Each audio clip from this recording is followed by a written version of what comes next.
இன்றைக்கி big Boss season 7ல் இன்றைக்கி ticket to finale task 2 நடந்துட்டு இருந்தது. அதில் பார்த்தீங்கன்னா டோட்டலாகவே ஒரு அன்ஃபேர் கேமாக தான் இன்றைக்கி பார்க்கப்பட்டது. ஏன்னா இந்த நிக்சனுக்கு இப்போ விஜயவர்மா ஷஃபில் பண்ணி கொடுத்த எல்லாமே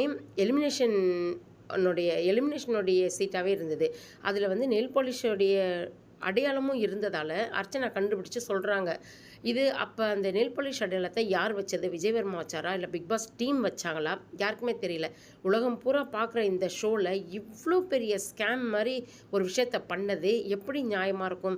இப்போ என்ன பண்ணுவாங்க, விஜயவர்மா தப்பு பண்ணிட்டார் அப்படின்னு சொல்லிட்டு அவனை வெளியில் அனுப்பிட்டு மாயாவளி நிக்சனையும் உள்ளே வச்சுக்க போகிறாங்களா? மக்கள் வந்து அந்த அடி அடிச்சிருக்காங்க. மாயாவளி நிக்சனாலே கீழே இருந்துட்டு மேலே எகிறவே முடியல. ஒரு ஓட்டு கூட விழலை அவங்களுக்கு. கம்மியாக இருக்குது அவங்களுடைய ஓட்டுக்கள். அப்படின்னும் போது பிக் பாஸ் எதுக்காக இவங்களை காப்பாற்றுறதுக்காக இவ்வளோ அசிங்கமான ஒரு கேமை விளையாடுறார் அப்படின்னுட்டு நமக்கு புரியல.